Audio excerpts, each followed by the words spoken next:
tiene la palabra doctor Leoncio Ortiz Cabrera. Muchísimas gracias, señor presidente. Señores excelentísimos miembros del Consejo de la Magistratura, señores excelentísimos miembros del Tribunal de Honor, señoras, señores, tengan todos ustedes muy buenos días. Es un placer y un privilegio para mí estar acá, defender mi postulación a cargo de Fiscal General de Estado. En ese sentido, no puedo negar mi origen, soy campesino, de origen campesino, no puedo dar la espalda a mi origen y vengo como un paraguayo más, teniendo en consideración el ideal de justicia y por sobre todas las cosas entendiendo de que debe existir acciones patrióticas para que en nuestra República del Paraguay definitivamente se convierta en una república. A continuación paso a exponer los ejes temáticos que el Consejo ha dado en su momento para esta audiencia pública.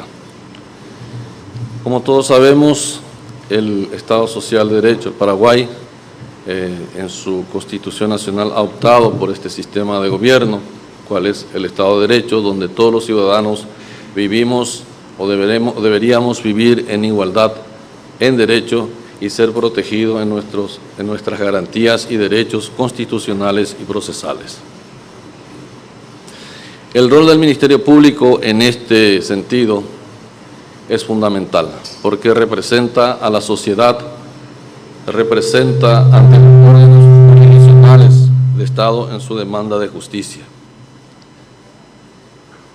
La función del fiscal en ese aspecto es de suma trascendencia en el sentido de que las personas deben gozar y debe darle a todos la cobertura, la salvaguarda en sus derechos y garantías constitucionales. En el momento de que el Ministerio Público investigue un hecho punible o que constituya hecho punible, debe dar garantía tanto a la víctima, a la sociedad y a la víctima, en este caso en carácter singular, y también, ¿por qué no?, darle el respaldo y la garantía necesaria al justiciable que es sometido a un proceso penal. Si bien es cierto, inclusive la Corte ha determinado que la imputación no causa agravio, que respetuosamente diciendo con esa postura, en el sentido de que bien sabemos de que la imputación, la coerción directa y efectiva causa un agravio al ciudadano. Una persona que es procesada, una persona que tiene que soportar el proceso penal a su espalda es bastante engorroso y crea una incertidumbre en la vida de esa persona. Y sin tener muchas veces la certeza de qué puede ocurrir en ese caso, cuál ha de ser la resulta de ese proceso. En ese sentido, el agente fiscal que toma esa determinación de imputar a una persona debe previamente hacer una investigación administrativa en el sentido de recabar todos los elementos que pueda sustentar una imputación fiscal y no a la ligera y en forma acelerada imputar para luego someterlo en un proceso penal a una persona que en definitiva no se ha encontrado grado de responsabilidad y tener que pedir después algunas salidas alternativas. Generalmente vemos eso en la práctica forense, en la práctica diaria, cuando un agente fiscal en forma práctica o por comodidad imputa y luego determina que no ha tenido ninguna responsabilidad. Esa situación, para mi punto de vista, es bastante perjudicial para el justiciable. El Ministerio Público en ese sentido, los agentes fiscales deben tomar conocimiento acabado de cada causa penal que le llega y determinar si corresponde o no realizar un proceso penal. Sabemos que con la iniciación de la imputación, con el acta de la imputación, con la notificación del acta de imputación, se inicia la acción penal y eso se concreta con una acusación. Tenemos buenísimos fiscales en ese sentido también, hay que destacar. El Ministerio Público ha crecido bastante durante este 20 años como institución, como órgano de justicia, pero hay también bemoles, hay tonos bajos. En ese sentido, hay fiscales que de repente distorsionan las pruebas, buscan, manipulan, tal vez por factores exógenos o intereses creados de repente para distorsionar con lo que llega a distorsionar una investigación fiscal. Es importante en ese menester que todos los agentes fiscales entiendan de que la prueba es la que debe guiar la investigación, es lo que nos lleva a descubrir la verdad real de todos los hechos acaecidos. Eso es lo importante. No es necesariamente que el agente fiscal debe mentalizarse de que por el solo hecho de tener la acción penal del Estado, la de buscar ciegamente la sanción a las personas. Es importante, decía Montesquieu, que es mejor tener 10 culpables en la calle que traer una persona inocente y poner en el banquillo del acusado. Es sumamente agraviante, eso para los derechos fundamentales de las personas. El justiciable, la mayor garantía para el justiciable es la prueba. La prueba es la que debe guiarle al agente fiscal en todas las investigaciones que lo realiza. A diario vemos, desde mi función de juez de garantía y también comentarios que realizamos siempre con los colegas y con la ciudadanía, vemos esta situación dificultosa. Muchas veces se imputan en forma ligera y causa agravio, inclusive irreparable para ese ser humano.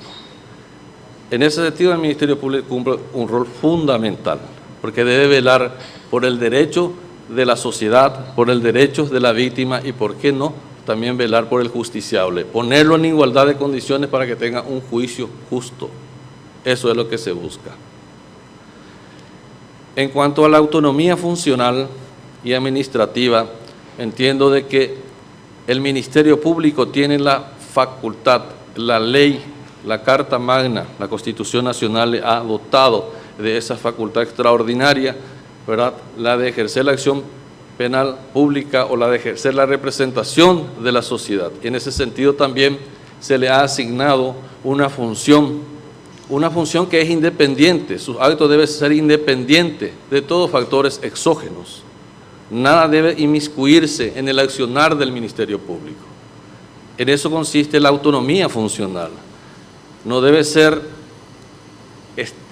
permeable el criterio del Ministerio Público en el momento de representar a la sociedad, en el momento de investigar un hecho punible. En cuanto a la autonomía administrativa, entiendo de que, si bien es cierto, se le asigna un presupuesto, el Estado le asigna un presupuesto, nunca va a ser suficiente. Hay que considerar que estamos en un país en vía de desarrollo y hay tantas necesidades, hay tantas instituciones que también requieren un presupuesto y no da, muchas veces no da. El fiscal general debe ser un fiscal proactivo en ese sentido, debe realizar las gestiones correspondientes, debe ser generador de propuesta, debe tener la capacidad de gestión para poder sobrellevar esta difícil tarea. Es un cargo emblemático para la República ser fiscal general de la República. Y en ese sentido es importante el fiscal general de tomar conciencia y de racionalizar y optimizar los recursos que tiene. ¿Cómo se puede hacer? Entendemos de que el Ministerio Público tiene actualmente más de 5.000 funcionarios, de los cuales casi la mitad, menos de la mitad, está comprometido con la función operacional y más se encuentra en la parte administrativa, inclusive abogados cumpliendo funciones administrativas. Debe hacerse una restribución, una ingeniería de ubicarle a las personas, priorizar, enfatizar la parte operacional, de traerle, entendemos que la función administrativa también es importante, pero nada más es un soporte para la funcionalidad del órgano del Ministerio Público. La función operativa es lo más importante en ese sentido. Tiene que recondicionar los recursos humanos. Hay unidades fiscales que tienen un solo asistente fiscal y 2 o 3 funcionarios de repente, y sobrepasa los trabajos, la causa que ingresa es en cantidad en demasía para la funcionalidad de esa unidad fiscal y sin embargo cuenta con recursos humanos muy cortos. En ese sentido considero de que debe optimizarse, de brindar mayor apoyo a la parte operacional, de disminuir la cantidad de funcionarios que se encuentra en la parte administrativa y llevar en la parte operacional. El fiscal general de la República también tiene que considerar en ese sentido de que así como existe buenísimos fiscales que están en algunos puntos del territorio nacional conviviendo con el crimen organizado, por ejemplo, la de apoyarle, la de darle su acompañamiento y, ¿por qué no en todo momento la de darle el apoyo logístico necesario? Debe ser una persona que a medida de sus posibilidades recorra todo el territorio patrio, se instale o visite las unidades fiscales de cualquier punto del país, de acuerdo a sus posibilidades. Es muy cómodo muchas veces llevar en PowerPoint y sentarse a ver la situación en la comodidad del despacho. El fiscal general de la República debe ser una persona que toque con la mano la realidad, o si no es sumamente difícil poder liderar esa institución. No va a saber, no va a tener conocimiento acabado de lo que sucede. Es importante que el fiscal general, en primer lugar, tienen agentes fiscales adjuntos que se encuentran en la cabecera más importante de las circunscripciones. Pero esos agentes adjuntos se reúnen una vez a la semana y los propios fiscales adjuntos no visitan las unidades fiscales, simplemente piden informe trimestral a los efectos de dar cumplimiento burocrático, nada más. Esos fiscales adjuntos deben recorrer la circunscripción que le corresponde, debe acompañar a sus fiscales, debe atender las necesidades de sus fiscales, debe hacer posible que haya una relación, un contacto, un interactuar permanente con la ciudadanía. La ciudadanía requiere imperiosamente saber cuál es la función que realiza el Ministerio Público.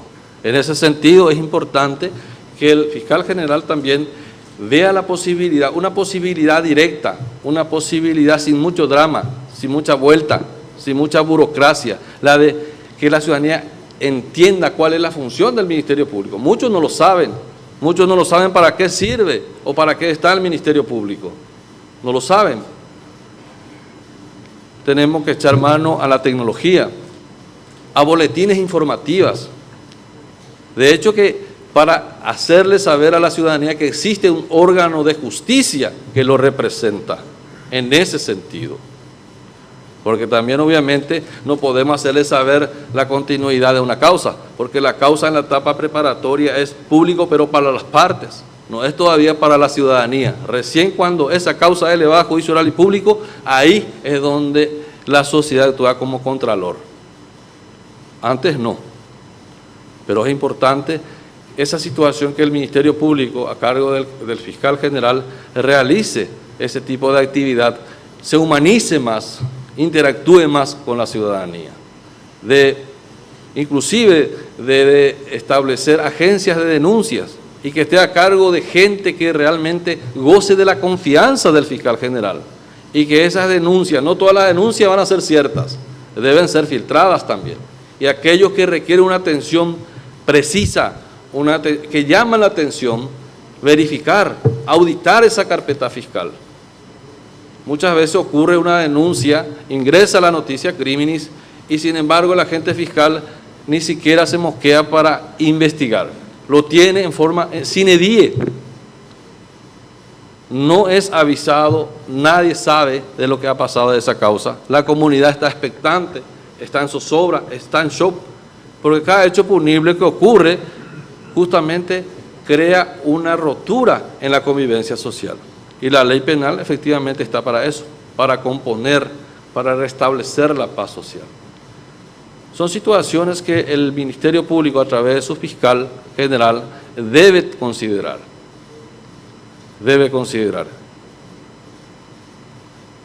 Entiendo de que en mi caso particular tengo la trayectoria necesaria, soy una persona honorable, como dije, Soy hijo de campesino, me he hecho a fuerza, he llegado a donde llegué con muchos sacrificios, seguramente como todos que estamos acá, pero a mí me ha tocado hacerlo de una manera muy difícil, porque provengo de una familia humilde y tengo la honorabilidad suficiente para ese efecto.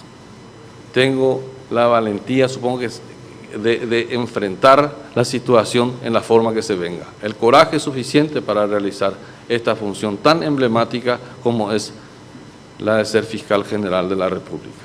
Y creo yo que por igualdad de derechos que la propia Constitución Nacional nos establece, soy muy digno también de pretender este cargo y me considero capaz. Muchísimas gracias. Muchas gracias, doctor Leoncio Waldemar Ortiz. Los señores miembros del Tribunal de Honor que deseen consultar al postulante, tiene la palabra el doctor Luis Fernando Sosa Centurión. Buenos días, doctor. Buenos días, doctor. Más que nada, algunas aclaraciones sobre su exposición. Usted en un momento enfatizó en que la Fiscalía General o el Fiscal General debe humanizarse más. Así es, doctor. ¿Cuál es el sentido de la percepción? De esa humanización, Sí. de lo que hablé. Tenemos ejemplos, doctor, como las fiscalías barriales que se ha creado acá en la capital. Tengo entendido y estoy convencido de que en el interior de la República también existen ciudades con densidad demográfica muy importante ya, que requiere también una creación de las fiscalías barriales. Es una forma de llegar a la gente, es una forma de interactuar con la ciudadanía, es una forma de que la sociedad entienda de que existe un órgano de justicia que lo representa. Debe ser informada acabadamente sobre ese tema específico. Sí. Otra cosa, en el criterio objetivo de la gestión, sí, pues me parece que usted pasó por... ¿En cuanto a qué, doctor? Y el criterio objetivo que debe tener en la gestión del Claro. fiscal general. El criterio objetivo del Ministerio Público en general, está hablando, doctor. Y bueno, es un principio cardinal que le rige la actuación fiscal a los agentes fiscales. Debe actuar entendiendo de que existe en la investigación pruebas que sirven de carga y también de descargo. Debe medir el alcance de su investigación y actuar, llegar a hacer el requerimiento conclusivo en el hipotético caso de que haya iniciado una acción penal a través de una imputación, para realizar un pedido o un requerimiento acorde a las evidencias que ha recolectado. Debe medir ese alcance. Tiene un alcance, la investigación fiscal tiene un alcance. En el momento que se cierre esa etapa investigativa, debe decir, estos son los elementos probatorios que tengo, y con estos elementos puedo sostener la acusación, con estos elementos no lo puedo hacer, me falta algunas diligencias que realizar, pues bien, recurro a la figura del sobreseimiento provisional. Bien. Gracias, doctor Luis Fernando Sosa Centurión. ¿Algún otro miembro que quiera consultar? Tiene la palabra el doctor Rodolfo Gil Paleari. Doctor Ortiz, Buen día, leo doctor. aquí que usted participó en un curso sobre actualización en hechos punibles contra la vida, homicidios culposos y mala praxis médica. ¿Sería tan amable en hacernos una breve referencia sobre estos tres interesantes puntos? De la mala praxis médica. Hechos punibles contra Hechos la punibles. vida, homicidios culposos y mala praxis. Son tres temas distintos. Claro, doctor. En el hecho punible culposo entendemos que existe una violación del deber de cuidado. Para que constituya hecho punible culposo, debe existir una violación del deber de cuidado. Ejemplificando se entiende. El artículo 109 del Código Penal, por ejemplo, establece que se le faculta al médico a realizar un aborto en el caso de que corra el riesgo de la vida de la madre. Pero eso es una causa justificada. Hay situaciones, de acuerdo a la regla que establece, a la violación de la regla del cuidado, establecen 3 ítems bien diferenciados, que son las negligencias, que es la impericia y la imprudencia. Una persona no puede jactarse de perito o no puede jactarse de conocedor para realizar, supongamos, una operación del corazón y es un médico clínico. Realizar una cirugía, digamos, desde la cabeza sin ser un cirujano, especialista en ese área. Son situaciones que resulta después a una mala praxis porque no tiene los conocimientos científicos para realizar esa acción, para llevar adelante esa actividad. Son casos de homicidios culposos. En los casos de homicidio culposo, doctor, es un delito de resultado. Ahí no existe la intención, solamente hay un hecho punible. Se considera hecho punible porque se ha violado el deber de cuidado, no se ha tomado los recaudos necesarios. Y esa negligencia, vuelvo a reiterar, o esa impericia, o esa imprudencia ha provocado esa situación, ese resultado muerte. Eso es lo que se determina, es el elemento que fundamenta y sostiene el homicidio culposo. ¿Y la negligencia médica es la misma cosa? La negligencia médica no es, doctor. La negligencia, ¿cuál es la diferencia? Ahí hay una impericia en cuanto a la negligencia. Puede ser la negligencia médica en el sentido de que un médico no la atienda a una persona que estaba en una situación de riesgo de perder la vida, por ejemplo. Y en ese sentido no ha venido, no se le ha llamado, no se ha presentado o simplemente no lo atendió, lo medicó y lo envió en su casa. Es una negligencia médica. La impericia médica sería lo que ejemplifiqué. Jactarse de un perito, un conocedor de un arte, de una ciencia, y realiza una intervención que no le correspondía, en la cual no tenía el conocimiento acabado para realizar. Gracias a usted, doctor. Tiene la palabra la doctora Amparo Samagneo de Pacielo. Solo para completar, doctor, Sí, doctora, la pregunta que hizo el doctor Gil. Usted habló de negligencia, impericia e imprudencia. ¿Y cuál es la diferencia entre...? La negligencia es cuando no se toman los recaudos necesarios en un caso determinado. Supongamos que una persona tiene un vehículo y sabe que el freno no funciona y nunca lo ha llevado a un taller a componer esa parte mecánica deteriorada. La imprudencia es casi raya el dolo eventual. La imprudencia es de repente, a sabiendas de que hay una escuela, un colegio, y una persona levanta una velocidad exorbitante sin considerar de que a esa hora justo estaban saliendo los alumnos o los estudiantes de esa institución educativa, produce un accidente, realiza un accidente lamentablemente y en consecuencia de eso causa lesiones o inclusive la propia muerte. Sería una imprudencia. La impericia es cuando alguien se jacta conocedor de un arte, de una materia, de una ciencia determinada y sin embargo no lo tiene ese conocimiento. Pero todos siguen siendo hechos punibles culposos. Hechos punibles culposos, porque todo se basa en el deber de cuidado. De nada, doctora. Gracias, doctora Amparo. Tiene la palabra el doctor Enrique Sosa. Sobre un punto que usted mencionó, el derecho, el aborto. El aborto. Y esto va una pregunta formulada para determinar la actitud que debe tener el fiscal general del Estado o un órgano jurisdiccional para este efecto. Supongamos que la ley admita el aborto, fundado en que el niño forma parte del ser humano y el ser humano tiene derecho a lo que sea y entre ellos al aborto. Pero usted como fiscal general del Estado tiene otra concepción así como existe la objeción de conciencia en materia de servicio militar obligatorio, etcétera, ¿cuál sería la salida para esta hipótesis de enfrentamiento entre su criterio personal ético y la ley, la imposición de la ley? Una vez sancionada la ley, si se refiere usted, Sí, sí, profesor. sí, sí. Así mismo.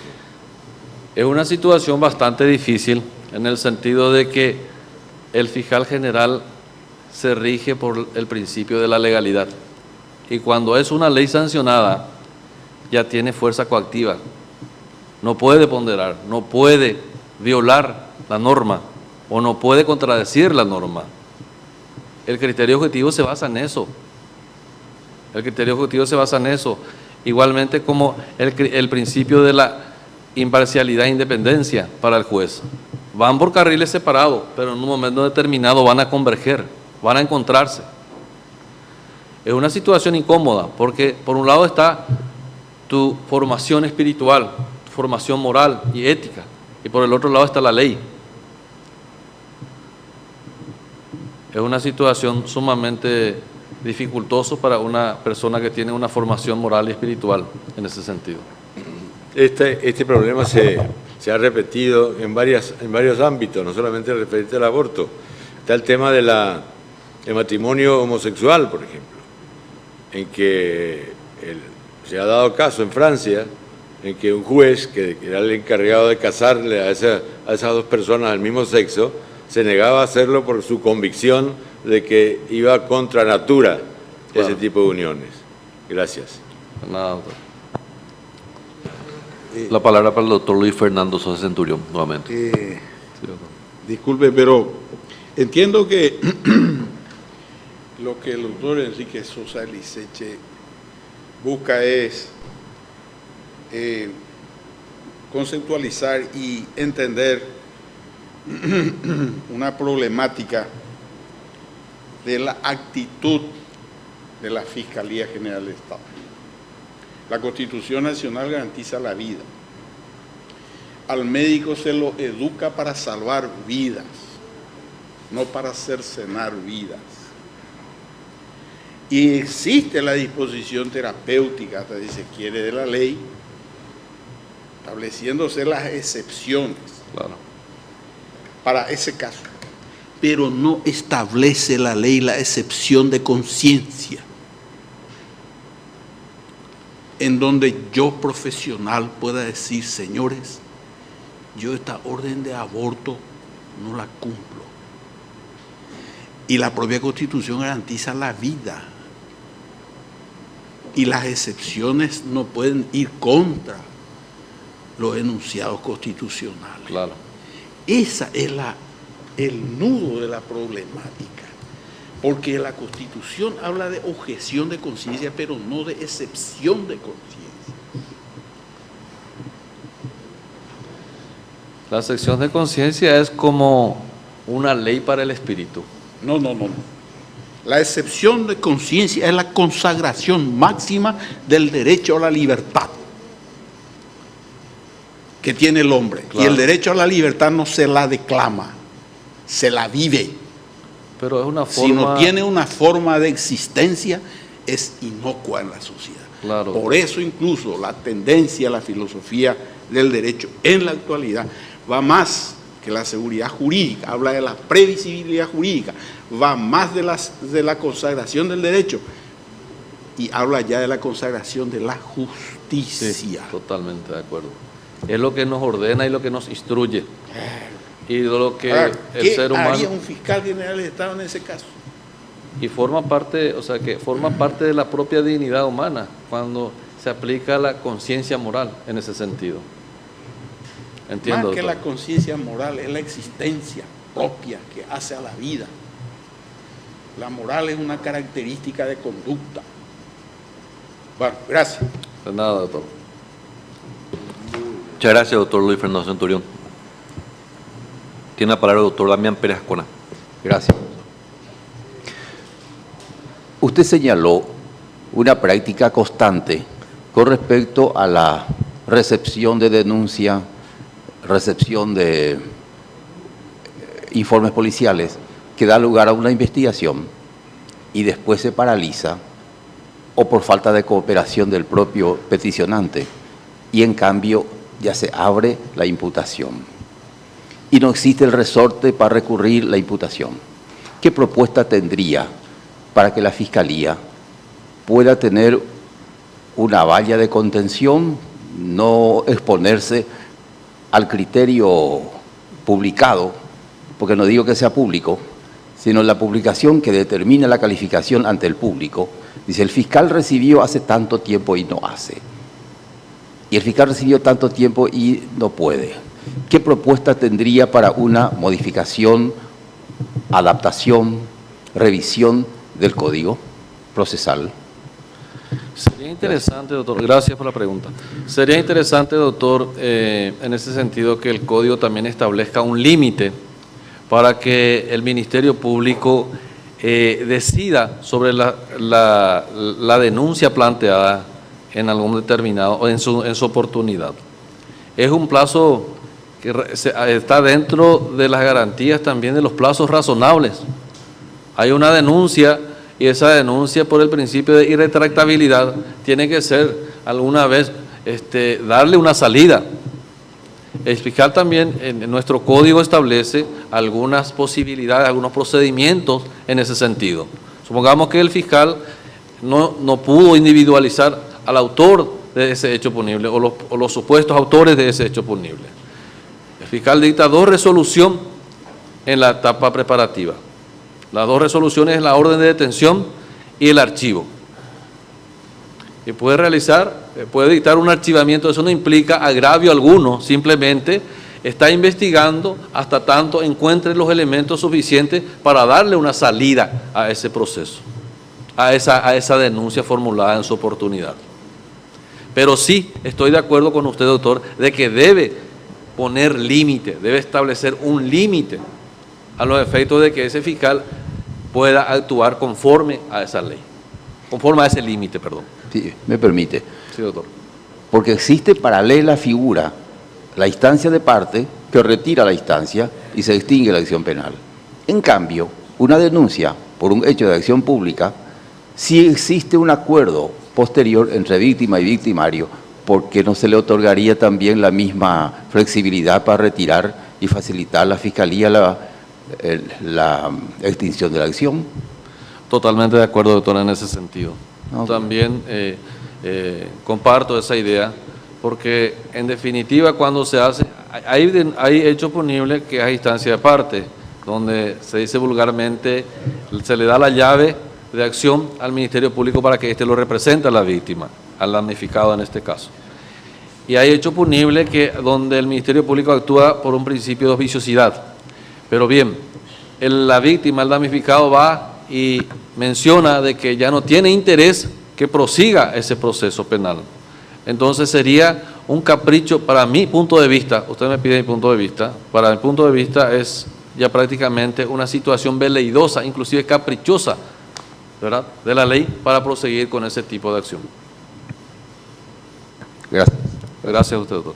Gracias. Muchas gracias, doctor Damián Pérez Ascona. No sé si otro miembro quiere hacer uso de la palabra. Los señores miembros del Consejo que deseen formular preguntas al postulante, tiene para el doctor Adrián Salas Coronel. Muy buen día, doctor Ortiz. Buen día, doctor. Sabemos que por la ley orgánica del Ministerio Público rige el criterio de objetividad, es decir, que el fiscal tiene que tener en cuenta siempre las pruebas de cargo y de descargo, como bien señalaste. Pero lo que me preocupa es, y por ahí va a ir la pregunta, cuando señalabas de que hay casos en que el agente fiscal distorsiona, manipulan pruebas, desaceleran algunas investigaciones, es decir, esa discrecionalidad mal utilizada por el agente fiscal puede que haga a que quede impune algún hecho punible, ¿verdad? Como fiscal general del Estado, ¿qué propuesta tiene? ¿Algún instructivo, la modificación de alguna norma para tratar de erradicar esas manipulaciones y distorsiones de los elementos de pruebas en el proceso penal? Lamentablemente, doctor, el germen de la Inquisición todavía sigue vigente en algunos fiscales. El germen de la Inquisición sigue aún vigente en algunos operadores de justicia. Lamentablemente hay algunos fiscales que creen que lo que deben realizar con la persecución penal es la de buscar la sanción. No importa el precio, no importa los medios, lo importante es el fin, congraciarse con la sociedad o congraciarse con una situación mediática o coyuntural. Yo creo que el fiscal general, estoy convencido de que el fiscal general debe de instruccionar a sus operadores de justicia. Debe instruccionar a través de talleres, de capacitaciones, ¿verdad? Debe acompañarlos permanentemente y tratar de lograr de que todo converge en idea, en que una vez por todas entienda de que al que tiene enfrente, al justiciable, al que se le está juzgando, es un ser humano, y no por la desgracia o por el desliz que ha cometido, deja de serlo. Sigue siendo tan digno como cualquier otra persona. El ser humano es un ser individual sustantivo de naturaleza racional, decía el profesor Rey. Sigue siendo digno y debe hacerlo a través de capacitación. Vuelvo a reiterar, capacitar a sus fiscales, entrenar a sus fiscales. Lamentablemente nosotros estamos en un país donde se te nombra de juez o de fiscal y directamente te va a cumplir tu función. En otros países previamente se le hace un entrenamiento intensivo a los efectos de que esa persona vaya con un conocimiento por lo menos básico en realizar la función. Porque es muy diferente realizar la función saliendo después de ser abogado pasillero o algo por el estilo. Cuando uno realiza una función, difiere de la actividad que estaba realizando anteriormente, cuando asume una función diferente. Gracias, doctor Adrián Salas. Tiene la palabra el doctor Cristian Priscovich.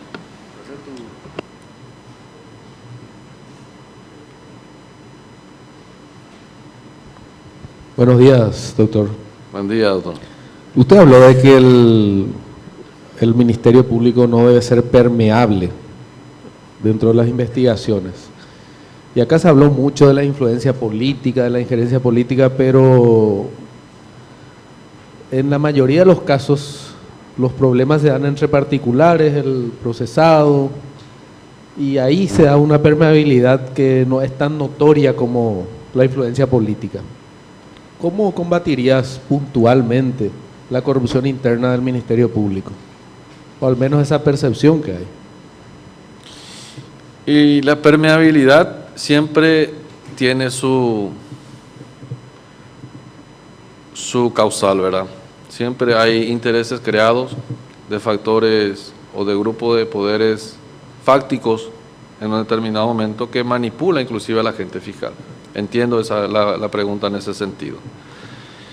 Y mira, doctor, recurriría a los controles internos, como corresponde, y si ese control interno, la intervención del auditor del Ministerio Público de repente demuestra que ese fiscal está actuando fuera del contexto legal, distorsionando la realidad, no me temblaría la mano de denunciarle ante el jurado de enjuiciamiento de magistrado los efectos de que esa persona sea sacada de circulación, para que no siga causando agravio a la sociedad.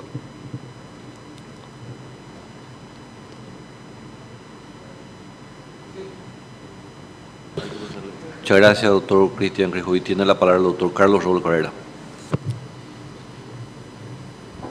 Buenos días, doctor. Buen día, doctor. ¿En qué consiste la autonomía funcional del Ministerio Público? Es la primera pregunta, doctor. La autonomía funcional del Ministerio Público es como la independencia para los jueces, doctor. No debe existir fuerzas ni factores exógenos que permeen la función del Ministerio Público. Es dueño absoluto de su accionar. Así lo establece y así le da esa prerrogativa extraordinaria a la Constitución Nacional. En su accionar debe ser, su acción debe llevar consigo un sentido de pertenencia, por decirlo así, que no esté involucrado o no esté contaminado con otro tipo de factores que pueda torcer ese criterio.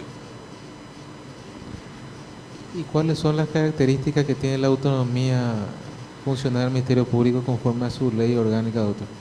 Y la autonomía funcional del Ministerio Público es justamente, el fiscal general de la República debe bajar un lineamiento, ¿verdad? Y un lineamiento que se baja conforme a la ley orgánica del Ministerio Público, que es la ley reglamentaria del artículo 266 de la Constitución Nacional, donde tiene sus facultades, ¿verdad? Y esa autonomía debe ser el criterio de objetividad, por sobre todas las cosas, ¿verdad? Uno de los principios básicos del Ministerio Público en su actuar en el momento de realizar su función. Y la última pregunta, doctor. Como Sí, doctor. usted señalaba que está en conocimiento de la actualización de hechos punibles contra la vida, homicidios culposos y mala praxis médica. Sí, doctor. ¿Y cómo se compatibilizaría esta mala praxis médica y todo lo que usted había mencionado anteriormente, atendiendo a que constantemente en la prensa se denota que tal vez en algunas instituciones médicas los profesionales galenos no tienen tal vez a lo mejor los medios tecnológicos o las garantías necesarias como para atender a un determinado paciente que sin embargo llega de urgencia y lo atienden tal vez con algunas deficiencias materiales? ¿Cómo usted vería esa circunstancia como fiscal general del Estado, doctor? Doctor, son situaciones totalmente diferentes.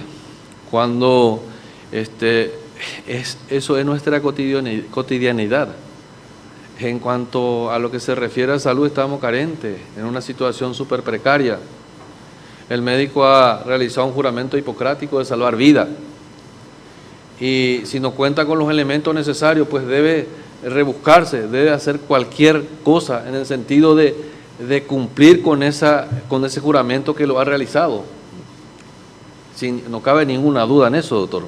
Pero hay situaciones donde sí el tiempo permite, hay un tratamiento médico previo o hay una situación con que se puede realizar otro tipo de actividad médica, la de hacer llegar a un nosocomio que cuenta con las tecnologías o los aparatos o los instrumentos necesarios para realizar esa intervención. La vida en ese momento no corre todavía un peligro inminente de perderse, pero hay situaciones donde sí, estamos entre la vida y la muerte, hablando vulgarmente, y el médico, si no interviene, podría ser procesado por negligencia médica o omisión de auxilio. No es nada, doctor. Gracias, doctor Carlos Raúl Cabrera. Doctor Leoncio Ortiz, leo preguntas que me hicieron llegar Sí, doctor. a la mesa de presidencia. ¿Cuál es su propuesta para la alta morosidad registrada en la tramitación de denuncias penales? La alta propuesta, la morosidad en las denuncias penales. Así es. Creo que respondí al doctor en ese sentido. Yo creo que se debe legislar en ese sentido, estableciendo plazos razonables para que los agentes fiscales, porque acá hay que entender una cosa, doctor. El sistema de justicia tiene un órgano persecutor y un órgano juzgador. El órgano juzgador no tiene nada que ver con lo que realiza la investigación fiscal. Está vedado por ley de inmiscuirse en la actividad investigativa. Debe ser reglado en el sentido de que debe establecerse el límite al agente fiscal, ¿verdad?, a los efectos de darle una salida a esa noticia criminis que ha ingresado en su unidad fiscal. Legislar en ese sentido, doctor, para que el plazo sea razonable y para que realmente podamos tener respuestas en ese sentido. Gracias, doctor. La siguiente pregunta. ¿Cuál es su propuesta para cambiar la imagen de distanciamiento de la realidad social que actualmente tiene la ciudadanía de la gestión del Ministerio Público? Disculpe, doctor, no le entendí. ¿Cuál es su propuesta para cambiar la imagen de distanciamiento de la realidad social que actualmente tiene la ciudadanía de la gestión del Ministerio Público? El distanciamiento que tiene la ciudadanía en cuanto a la función del Ministerio Público. Sí. Creo que también respondí esa pregunta, doctor. es la de humanizar a la institución del Ministerio Público. El fiscal general debe buscar la forma de llegar a la ciudadanía a través de boletines instructivos, utilizando la tecnología en la página web, crear página web que sea accesible en forma fácil a la ciudadanía, a los efectos de saber cuál es la función del Ministerio Público, cuál es la institución que le representa en ese sentido. Gracias, doctor. Doctor Leoncio Waldemar Ortiz, le voy a dar lectura a una publicación que accedimos a través de la Secretaría del Consejo de la Magistratura. Usted tiene el derecho de responder o no, si usted considera necesario munirse de documentos para su descargo, puede hacerlo con solo hecho de mencionar y le vamos a dar oportunidad para otra fecha.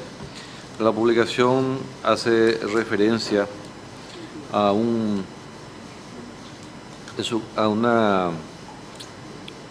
expediente que cayó en su despacho, en su carácter de magistrado.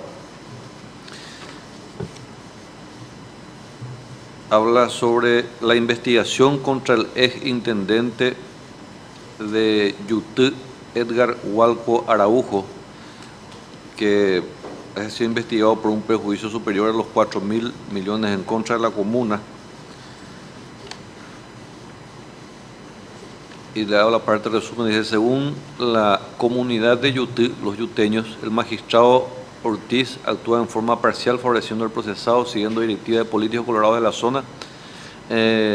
La audiencia preliminar menciona que va a proseguir, será hacer peritaje de obras construidas en la época de Hualco y que supuestamente fueron sobrefacturadas con el objetivo de desviar recursos económicos. Si le parece, doctor Leoncio Waldemar Ortiz, para realizar su descargo, o prefiere lo voy a hacer realizarlo ahora mismo, doctor, no tengo Perfecto. ningún tipo de problema. Ese es un caso que sí efectivamente se encuentra dentro de la competencia en mi despacho, ¿verdad? El juzgado que represento, y es un caso, una causa penal que, de acuerdo a lo que usted está leyendo, es en cuanto a la fijación de las audiencias preliminares, doctor. A eso es lo que se refiere. En ese sentido, se ha fijado varias veces audiencia preliminar. El fiscal de la causa es de Asunción de Delitos Económicos, el doctor Piñanes, y que en muchas oportunidades también se le hace imposible llegar, o por sobrecarga de trabajo o por la distancia. Es una situación ajena a mí. Y posteriormente se ha realizado la audiencia, y en la misma audiencia, ha sido recusado el fiscal. Y esa recusación, por procedimiento del Código Procesal Penal, tenía que ser remitido al fiscal general de la República en ese sentido. Se remitió esa causa, se quitó las compulsas correspondientes y se envió al fiscal general de la República a los efectos de verificar ese extremo, la de confirmar o la de sustituir al agente fiscal interviniente. Hace contados días que ha vuelto ese expediente, por decirlo así, esa resolución del fiscal general de Estado. Aún no teniendo yo la resolución del fiscal general del Estado, el Ministerio Público, el agente fiscal Piñanes, que fue confirmado en esa causa, ya estaba solicitándome de vuelta la fijación de la audiencia preliminar, doctor. Y yo no tenía, ni siquiera se me ha acercado la resolución del fiscal general del Estado confirmándole a dicho agente fiscal en la presente causa. Y ese es el motivo por el cual se ha dilatado hasta el momento de fijarse la audiencia preliminar. Además, existen pedido de la defensa en carácter de anticipo jurisdiccional de prueba que esta magistratura considera que es procedente, porque en el momento indicado, de acuerdo al 318 del Código Procesal Penal, se ha hecho propuesta al fiscal de la causa a los efectos de diligenciar ciertos elementos probatorios, y no lo ha hecho. Y la ley dice que para que el magistrado tome o pueda realizar en carácter de anticipo jurisdiccional de prueba, debe existir ese requisito. El fiscal debe decir por qué no realiza tal o cual diligencia, cuál ha sido el motivo, debe fundar su negativa, o porque no considera pertinente, debe dar alguna fundamentación al respecto. Esa situación se puede subsanar en la audiencia preliminar, doctor. incluso antes de fijar la audiencia preliminar, porque así la ley establece. Gracias, doctor Leoncio Waldemar Ortiz Cabrera. Con esto concluimos su participación en esta audiencia pública. Si usted desea agregar algo más, les cedemos el uso de la palabra solicitándole ser breve, por favor. Nada más, doctor, agradecerle a todos por brindarme esta oportunidad de venir a explayar mis ideas, mis anhelos y mi proyecto en el hipotético caso y en el eventual caso, como cualquier ciudadano paraguayo tiene pretensión también de que sea beneficiado con este cargo sumamente relevante y honrarlo como corresponde. Permiso. Muy bien, muchas gracias. Que tenga usted muy buen resto de jornada, doctor Leoncio Waldemar Ortiz Cabrera.